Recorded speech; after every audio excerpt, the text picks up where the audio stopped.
aku sih selalu gini, kamu jangan ikut-ikutan. Jadi menginspired boleh, misal denger dari mana, terinspirasi boleh, tapi kamu tetap harus melakukan cek dan recheck. Karena saham naik itu harus ada alasan. Kalau saham yang naik terus tapi tanpa ada strong reason, nggak ada rumor, nggak ada berita, itu kayaknya agak hati-hati sih. Terutama kalau yang udah naik tinggi-tinggi ya. Karena kan banyak sekali saham yang terakhir nih yang naiknya tinggi, nggak ada ceritanya kadang-kadang nggak masuk akal, tiba-tiba akhirnya turun dan hilang, nggak ada kabar lagi tuh, banyak. Itu mendefinisikan ataupun mungkin melatih sense-nya untuk tahu Bener. bahwa ini sebenarnya nggak ada story, tapi Iya. kenapa kita masuk, kenapa kita nggak masuk, itu memang perlu waktu kah, atau Yes. memang baru pun sudah bisa melihat sebetulnya indikator-indikator itu?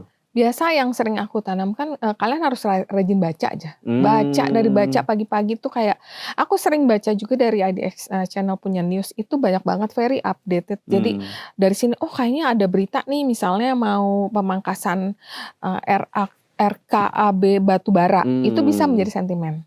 Atau oh kebutuhan dari nikel lagi akan ada kenaikan demand, atau mungkin yang berita-berita yang terakhir ada akuisisi, merger, itu menjadi katalis sih. Jadi baca sih yang paling penting, baca kemudian dibantu sama technical chart. Ya belajar dari yang gratisan banyak ya.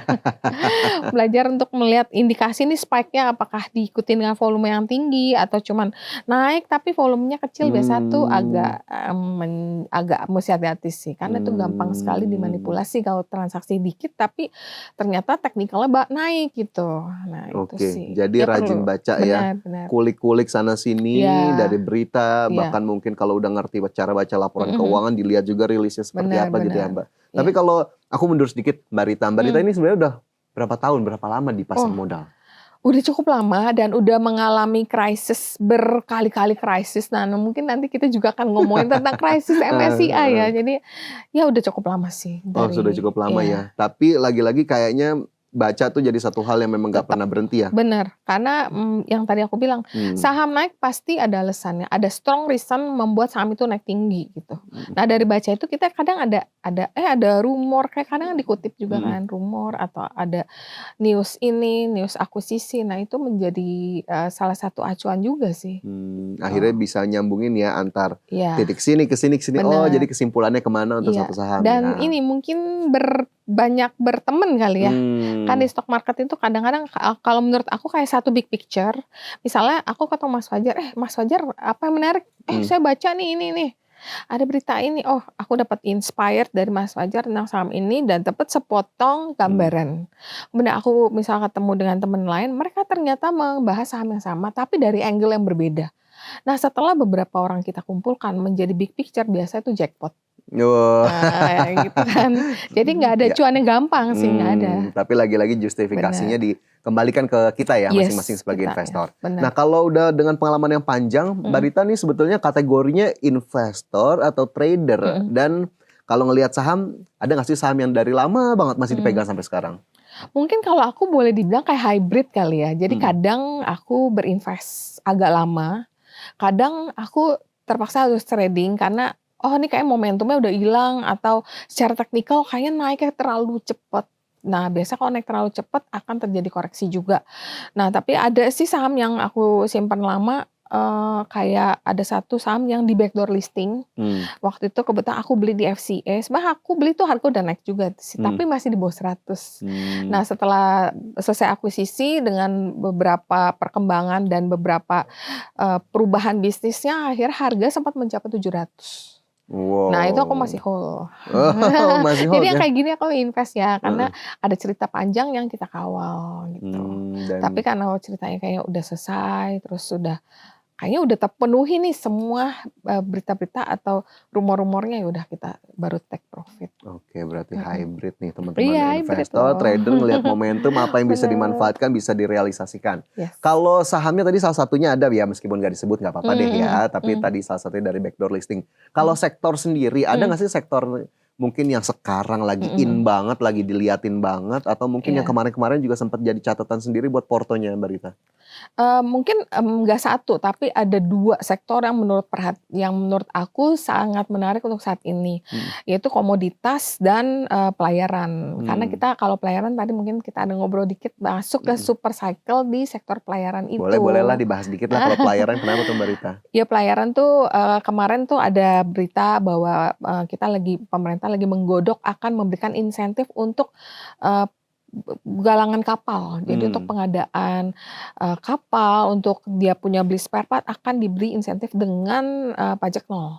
Jadi saham itu begitu ada sedikit, katalis, itu akan bergerak dulu tuh. Nah, walau ini kan masih digodok ya, belum terjadi. Nah, itu makanya beberapa saham, galangan kapal tuh udah mulai bergerak. Apakah kita boleh bahas nih? Boleh.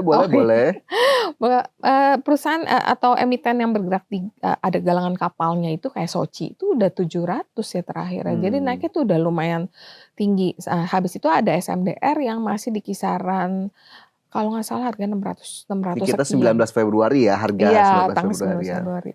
Nah, tapi ini kan ada insentif di sektor galangan kapal. Dan kedua, kenaikan harga sewa dari kapal yang mengangkut LNG itu juga lagi terjadi lonjakan. Demand-nya lagi tinggi, supply lagi terbatas. Banyak kapal tua yang udah pensiun dan banyak, kapal yang nggak bisa memenuhi demand. Jadi ini ada sektor yang sangat menarik ya. Dan komoditas ya kayak kita tahu kemarin emasnya sempat rally, kemudian, nikel sempat naik juga, sama koper juga sempat naik juga. Jadi makanya kayak, Antam, terus kayak Merdeka Koper, saham emas itu udah naiknya lumayan tinggi Iya, sih. 2025 bahkan jadi Benar. tahunnya mereka juga ya kemarin ya. Iya, ini kayaknya kelihatannya masih kecipratan sampai awal tahun ini ya. Nanti kita nggak tahu nantinya, tapi Oke, tapi kalau ngelihat kayak gitu Mbak, 2 sektor itu, Mbak ngelihatnya memang technical aja atau memang sebetulnya akhirnya dikaitkan juga dengan fundamentalnya nanti peraihan labanya sekian lah. Iya, kita kaitkan dengan, fundamental karena kenaikan demand akan translate ke kenaikan harga dong.